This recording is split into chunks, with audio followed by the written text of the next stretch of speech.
Welcome to रामस्वामी's Hindi राष्ट्रभाषा course. Hindi राष्ट्रभाषा भाग 3 पाठ्य पुस्तक भाग 3 மூணாவது ஓரங்க நாடகம் ஏகாங்கி. அந்தேர் நகரி. அந்தேர் நகரினா ஒரு நகரத்தோட பேர் அந்தேர் நகரி. போன கிளாஸ் சாராம்சத்தையும் குருமகன் அனுபூஜ ராஜா அவங்க கேரக்டர்ஸை பற்றியும் பார்த்தோம். இப்போ கொஸ்டின் ஆன்சர்ஸ் பார்ப்போம்.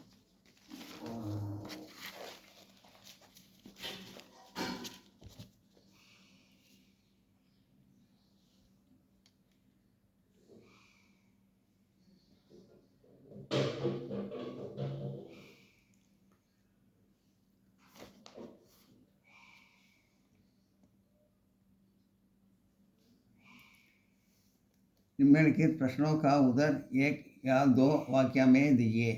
கீழ்கண்ட கேள்விகளுக்கு 1, 2, 2 வாக்கியங்களில் வரிகளில் பதில் எழுதவும். महत के कितने शिष्य थे? वे कौन कौन थे? महंत गुरु महंतக்கு எத்தனை சிஷ்யர்கள்? அவங்க எல்லாம் யார்? गुरु महंत के दो शिष्य है. दो शिष्य थे. वे गोवर्धन दास और नारायण दास थे. गुरु महंतக்கு 2 சிஷ்யர்கள். அவங்க गोवर्धन दास नारायण दास. अंधेर नगरी में सभी सिंच किस भाव में बिकती थी? अंधेर नगरिயில் சாமானிய பொருட்கள்லாம் எந்தெந்த வேலையில் விற்றுட்டு இருந்தாங்க? அந்த நகரி மே சபி சிஞ்சோ டகேசேர் பிகத்தி ஹே. டகேசேர்னால் ரொம்ப சீப்பாக விற்கிறதுன்னு அர்த்தம். சபி சிஞ்சோன்னா எல்லா பொருட்களும், அந்த நகரில் எல்லா பொருட்களும் ரொம்ப சீப்பாக விற்றாங்க. டகேசேர் பிகத்தி தி. அந்த நகரி மே சபி சிஞ்சோ டகேசேர் பிகத்தி தி. அந்த நகரில் எல்லா பொருட்களும் ரொம்ப சீப்பாக விற்றாங்க.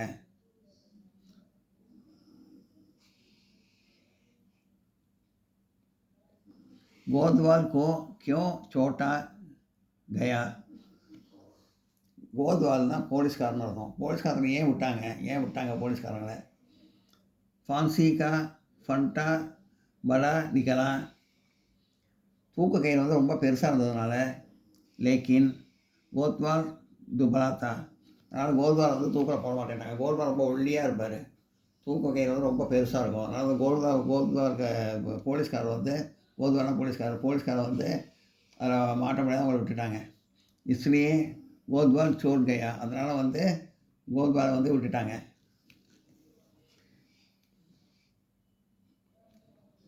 फांसी का फंटा पड़ा निकला लेकिन गोदवाल दुबला था इसलिए गोदवाल छोड़ गया.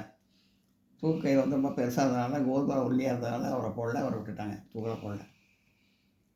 अंत में राज फांसी पर क्यों जला? கடைசியில் ராஜா ஏன் தூக்கு மேடைக்கு போனார்? ஏன் தூக்கில் தொங்கினார்? गुरु महंत ने गोवर्धन दास को बचाने के लिए कहा कि गोवर्धन दास गुरु महंत गोवर्धन दास தப்பிக்கிறவங்களுக்காக இந்த மாதிரி சொல்லியிருக்காரு. इस शुभ घड़ी में मरने वाला सीधे स्वर्ग जाएगा. இந்த சுபம் இப்போ ரொம்ப சுபமுகூர்த்தமான நேரம். இதில் இறந்து போனால் நேராக சொர்க்கத்துக்கு போயிடுவாங்க அப்படின்னு சொல்கிறாங்க. இந்த தூக்கிதவனா நேராக சொர்க்கத்துக்கு போயிடுவாங்க அப்படிங்கிறாங்க. सीते स्वर्ग जाने के लालच में राजा फांसी पर चढ़ा. நேராக சொர்க்கத்துக்கு போகணும் அப்படின்னு ஆசைப்பட்டு ராஜா தூக்கு மேடைக்கு ஏறினார். தூக்கில் தொங்கினார். निम्नलिखित अवतारों की प्रशंसा वाग्या कीजिए. கீழ்கண்ட வரிகளுக்கு இடம்பொருள் விளக்கம் தரவும். இடம்பொருள் விளக்கம் தரவும். கீழ்கண்ட வரிகள். बच्चा यह कौन सी नगरी है और इसका कौन सा राजा है? प्रसंग அந்த இடம்னு பேர். प्रसंग एक वाक्य अंधेरी नगरी ஏகாங்கி से दिया गया है. இந்த வரி வந்து அந்தே நகரி அந்தே நகரி ஓரகநாதத்திலேருந்து எடுக்கப்பட்டது.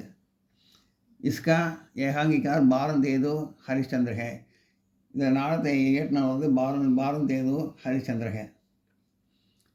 समाज सुधार, राष्ट्र प्रेम आदि उनके விஷய தே. அதாவது சமுதாய முன்னேற்றத்துக்காகவும் தேசப்பற்று பற்றியும் ஒரு கவிதை ஒரு நாடகம் வந்து இருக்கும். अंग्रेजी शासन के विरोध स्वतंत्रता के लिए लड़ना और राष्ट्र भावना का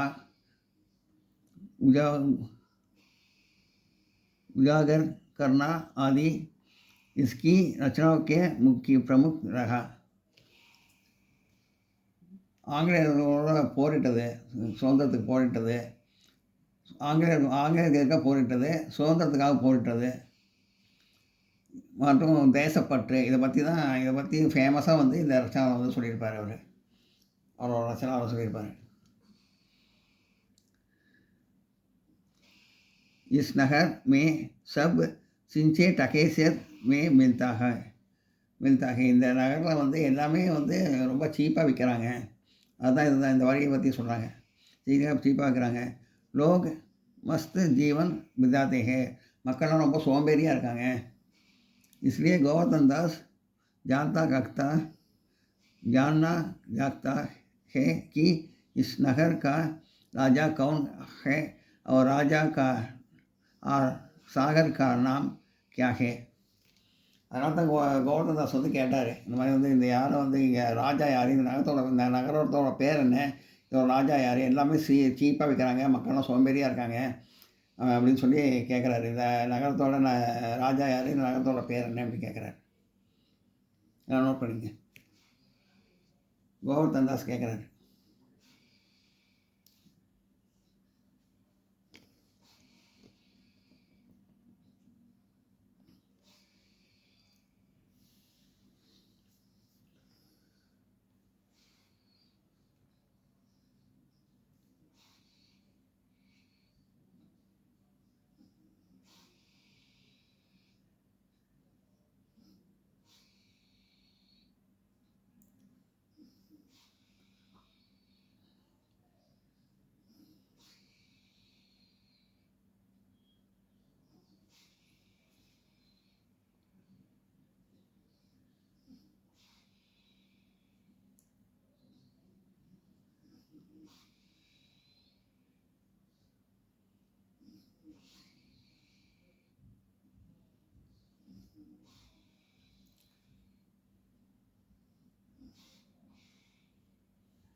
मैं दो जाता हूँ पर इतना कहे जाता हूँ कि कभी संगत बढ़े दो याद करना.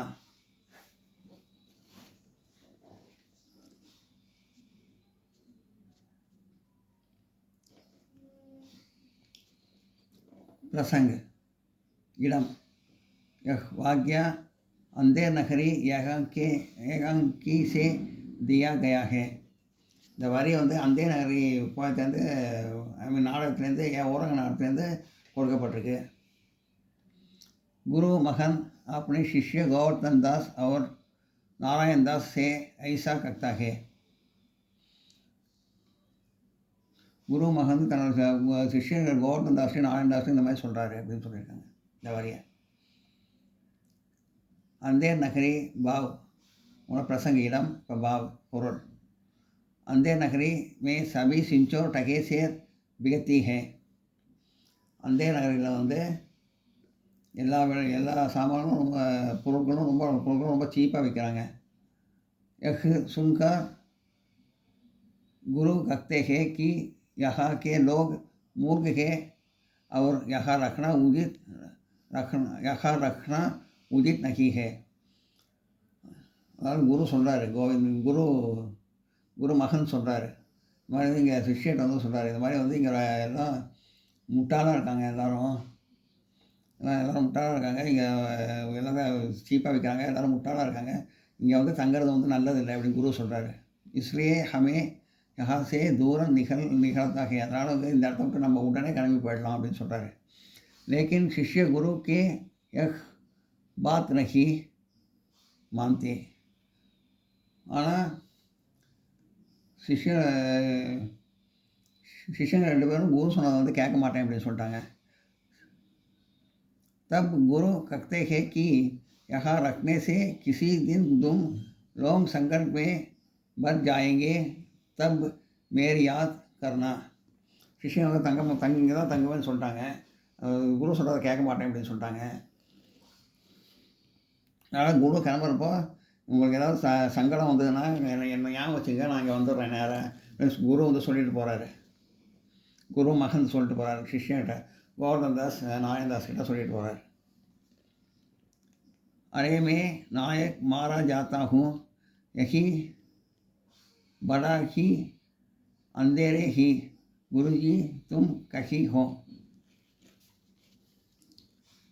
प्रसंग इड़म इस वाक्य अंधेर नगरी यगंगी से दिया गया है இந்த வரி வந்து அந்தே நகரி ஓரக நாளத்திலேருந்து எடுக்கப்பட்டிருக்கிறது அந்தே நகரி கே ராஜா அனுபூஜ ராஜா ஹே அந்த ஊரில் இருக்கிற ராஜா வந்து ரொம்ப முட்டாள்தனமான ராஜா ஒன்றுமே தெரியாத ராஜா उसे न्याय अन्याय का कोई भेद नहीं है அவருக்கு நியாயம் அநியாயம் சரி தவறு அதெல்லாம் எதுவுமே தெரியாமல் இருக்கு அவருக்கு शिष्य गोवर्धन दास को कोई अपराध किए बिना ही फांसी की सजा की जाती है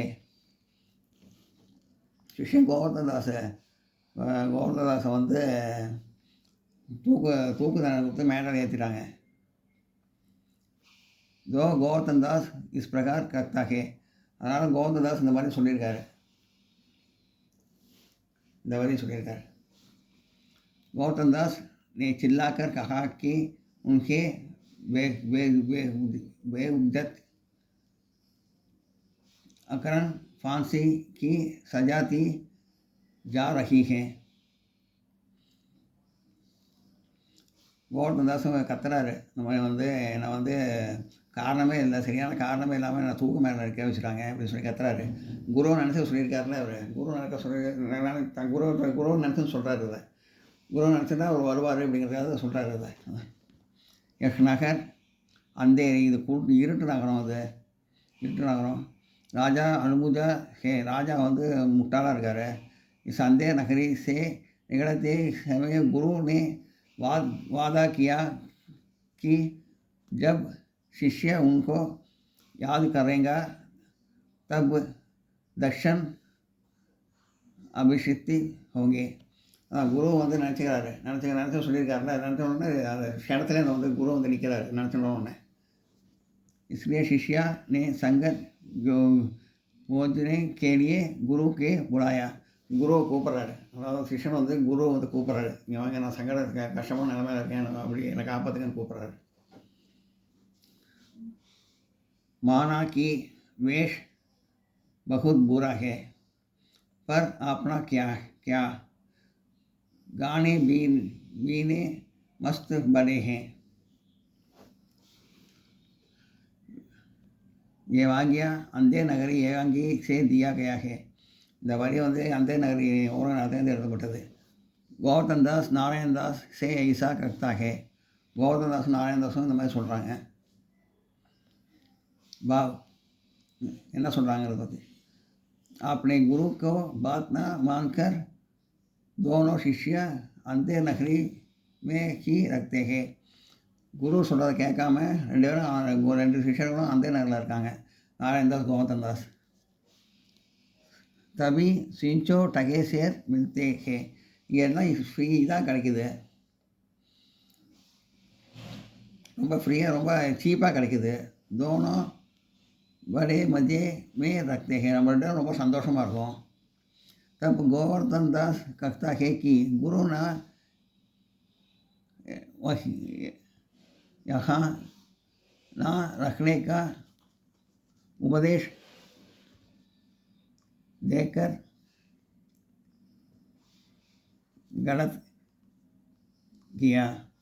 குரு வந்து நம்ம இங்கே இருக்கக்கூடாதுன்னு சொன்னது வந்து தப்பு, நம்ம இங்கே தான் இருக்கணும் அப்படின்னு சொல்லி சொல்கிறாரு. தேஷ் பூரா ஹேன்னு சொன்னார், தேச கெட்ட தேசம் அப்படின்னு சொன்னார்.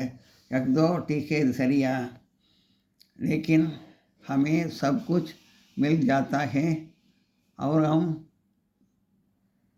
हम सुखी है. நமக்கு வந்து எல்லாமே கிடைக்கிதுங்க, நம்ம ரொம்ப சுகமாக இருக்கும் அப்படின்னு சொல்லி கோவர்தன் தாஸ் சொல்கிறார். கோவர்தன் தாஸ் को आने वाले आबत को जानकारी नहीं है. ஆனால் கோவர்தன் தாஸுக்கு வந்து வரப்போகிற ஆபத்தை பற்றி ஒன்றும் தெரியல அவருக்கு.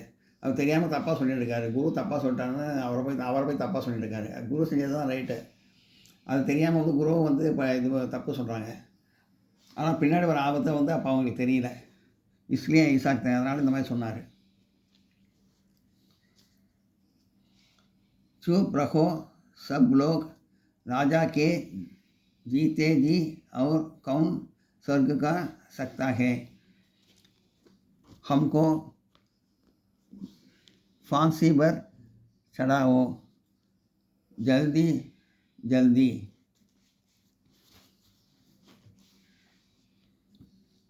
प्रसंगिलम. ये वाक्य बालदेव हरिश्चंद्र रचित वंदे नगरी नामक யாகங்கி சே தியா கயா ஹே. இந்த வரி வந்து அந்தே நகரி ஓரங்கநாதத்திலிருந்து எடுக்கப்பட்டது. அந்தே நகரி கே ராஜா கா பிரகார் கர்த்தா ஹே.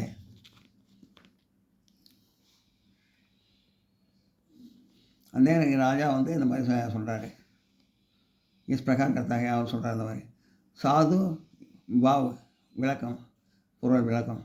साधु महंत को अपने शिष्य से कहते हैं कि आज तो मरते ही वे सीते स्वर्ग जाते हैं. அதாவது வந்து சிஷ்யனை வந்து காப்பாற்றணுங்கிறதுக்காக வந்து குரு மகந்த் இந்த மாதிரி சொல்கிறாரு. இந்த சமயத்தில் இறந்து போனால் நம்ம நிச்சயமாக வந்து சொர்க்கத்துக்கு போயிடலாம், சொர்க்கத்துக்கு நேரம் சொர்க்கத்துக்கு போயிடலாம், நல்ல நேரம் அது அப்படின்னு சொல்லி சொல்கிறாரு. तब मंत्री गोतबाल सब आपको के बांसी पर जलाने के लिए कहते हैं. அதனால் கோத்வால் போலீஸ்காரங்க மந்திரிங்க போலீஸ்காரங்க எல்லோரும் வந்து தொங்கணும் ரொம்ப போட்டி போடுறாங்க. दो राजा कहता है कि राजे की जीत जी और कौन स्वर्ग जा सकता है. ராஜா சொல்கிறாரு, நான் ஏன் போகக்கூடாது சொர்க்கத்துக்கு, நான் தான் போகணும் ஃபஸ்ட்டு, நான் தூக்கில் தொங்கி போகணும்னு சொல்லிட்டு ராஜாக்கு நான் தான் ராஜா, நான் தான் தூக்கில் தொங்கணும், எனக்கு நான் தான் ஃபஸ்ட்டு தொங்கணும் அப்படின்னு சொல்லிட்டு போகிறாரு. அந்த முஜே ஃபான்சி பர் ஜடா தா. அதனால் அவர் வந்து தூக்கில் வந்து தொங்குறேன் அப்படின்னு சொல்லிட்டு தூக்கில் தொங்கினார். எல்லாம் நோட் பண்ணிங்க.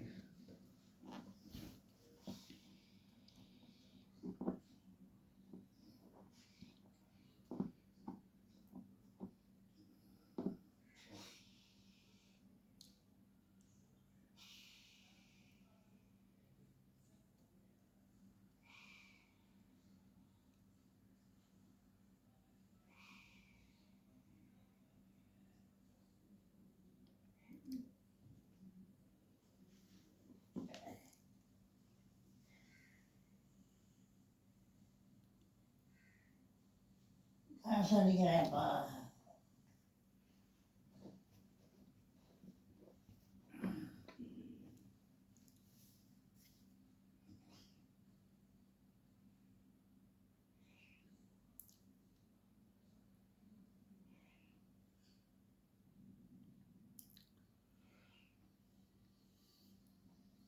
இந்த வீடியோ உங்களுக்கு பிடிச்சதுன்னா லைக் பண்ணுங்கள், ஷேர் பண்ணுங்கள், சப்ஸ்கிரைப் பண்ணுங்கள், கமெண்ட் பாக்ஸில் கமெண்ட் பண்ணுங்கள். தேங்க்யூ.